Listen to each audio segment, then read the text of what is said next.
How you doing, guys? Scott Jelinek here, Master Investor Academy. I'm doing a video for you today on 6 ways to build your buyers list in today's current economic environment. Things are changing. We've done videos before on building buyers lists. Some things are new, some things are the same. And so I wanted to do an update for you on things you can do right now, today's market, building your buyers list in the current situation that we are in. If you guys enjoy these videos, go ahead and subscribe to this channel so you get updates. Click the bell on the next to the subscribe button so you'll get updates as we put out more videos for you. So first off, I wanted to touch on some old things we used to do: going to RIAs, networking at local RIA meetings, stopping in at job sites where you see rehab in process. We used to stop in and talk to the crew and try and find out who the investor is who's doing it. Going to auctions at the courthouse steps. These are great ways for building your investors list, but right now it's dead. Auctions are pretty much all but canceled. There's only a few going on, and those are ones that are abandoned or unoccupied. The RIAs are all being done remote now. They're all being done through Zoom.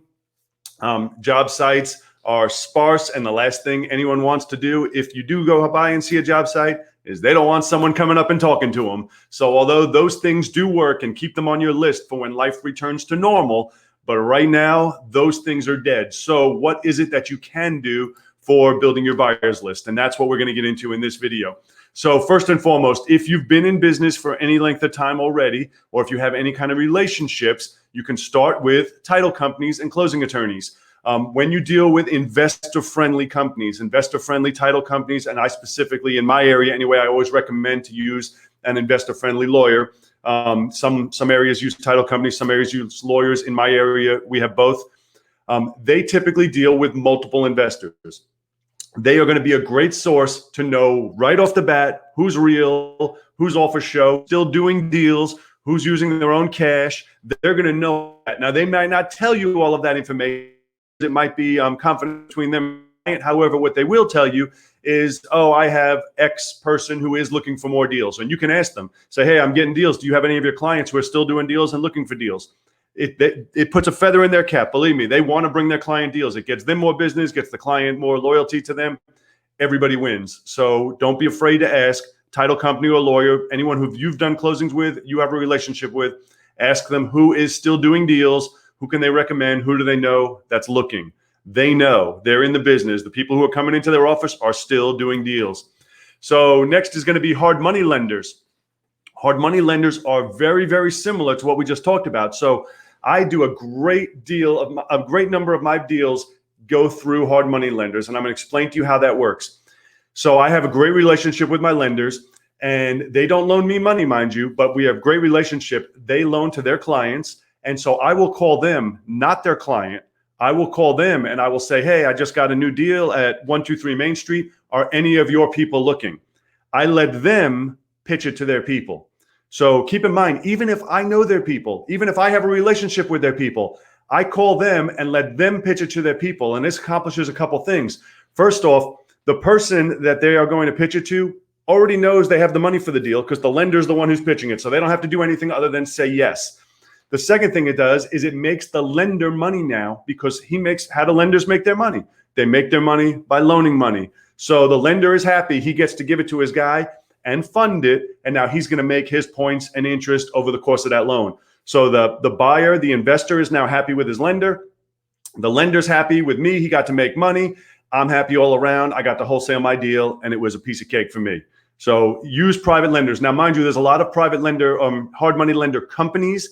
They're a lot more challenging to deal with. When I say hard money lenders, I'm talking about these guys that loan their own money.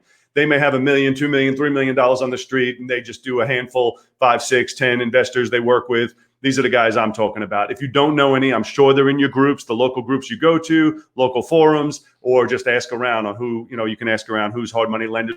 Even though you're not looking to borrow, you want to supply them with deals so they can supply their investors. Fantastic way to sell your wholesale deals. All right, the next one's going to be very similar: investor-friendly agents.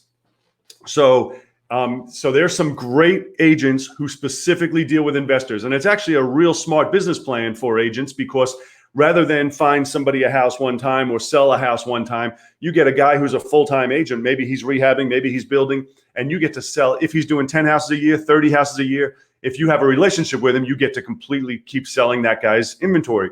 Well, on the flip side of that, that guy needs to keep getting new inventory. So we work with some agents who are great. We're working with investors. And what we do is the same as the hard money lender. Even if I know the builder, if I know the rehabber, I call the agent and I say, hey, I just got this deal at 123 Main Street. What do you think about it? Do you think any of your investors might be interested in it? And then I let him package it up, put in all the information, and give it to his investor. And he loves it, because now guess what? When it sells retail, sells for 300 grand, he's getting 3% on it, right? He doesn't mark it up. We don't pay him anything. He doesn't get any commission on this initial sale, but he makes his commission on the out sale. Plus now that investor is now a loyal fan of his, even more so than he was, because he's bringing him this money. He made that investor happy.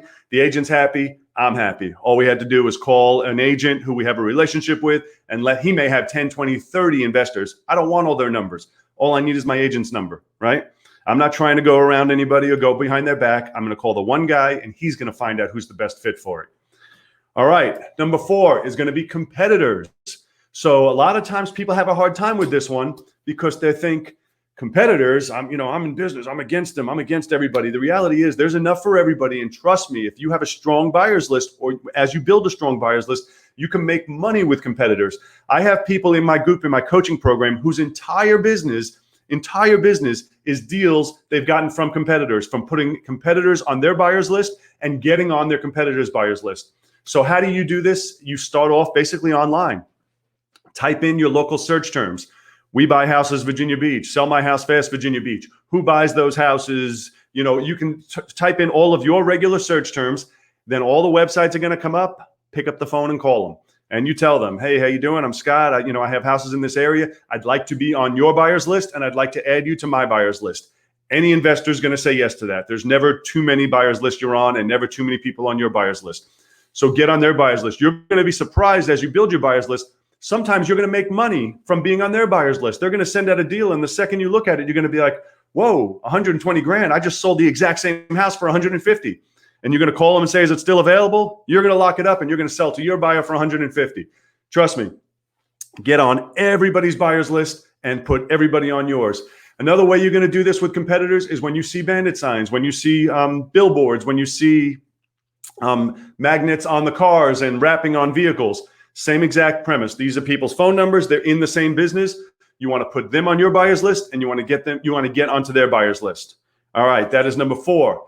Number 5 is going to be bandit signs, but these are not going to be the same bandit signs you use for generating leads. These are not going to be the We Buy House bandit signs. These are going to be the white bandit signs with magic marker, and it's going to say, house for sale, needs work, handyman special, and a phone number, or, some variation of that. You're going to put up signs, cheap house, needs work, and a phone number. Your phone will ring off the hook, but the people who are calling are typically cash buyers, investors, not all of them. You're going to screen out that list and add them to your buyers list. These are investors who are looking to flip a house. The last one that I'm going to give you for today, number 6, is going to be for a specific kind of house. This is not going to be for every kind of wholesale house that you come across. This is going to be for houses that are better suited to stay as rentals and not flips. And that is going to GoSection8.com. GoSection8.com is a great resource. If you guys know what Section 8 is, I'm sure you do. It's a great resource because it lists all the houses that are available Section 8. But what's better than most sites that you'll see where it's listed with an agent or any of those other Zillow type sites is it goes directly, if you read the house, it gives you direct access to the owner's phone number. So now you know a guy who has rentals, you know where he has them, you know the type of rentals he has, and you have his phone number. So providing he's still in business or still looking to grow his business, which not everybody is, add him to, you can just call him and say, hey, I see you have a house at 123 Main Street. I'm getting one up the road at 127 Main Street. Are you still looking to buy? And that's it. Add them to your list. These are ways to add to your list right now in today's current economic climate. Obviously, like I said, we're not going to auctions. We're not going to RIAs. We're not going to job sites. So, things are changing a little bit. So what I want you to do is I want you to comment down below if you have ideas or something I have not thought of. If you have a way that you've come up with to to build your buyer's list. I'm sure there's other ideas that I haven't even thought of. So comment down below. Let me know any ideas that you have thought of. So maybe we can even do an update on this. I'd love to share information. You have some ideas, I have some ideas, and we'll see if we can put together the ultimate system. Go ahead, subscribe to this channel, comment down below, like the video, and let me know if you have any other ideas that I have not thought of yet. And so then we can merge them all together and have a full productive list. Thank you guys for watching, and I look forward to seeing you on the next video, and have a fantastic day.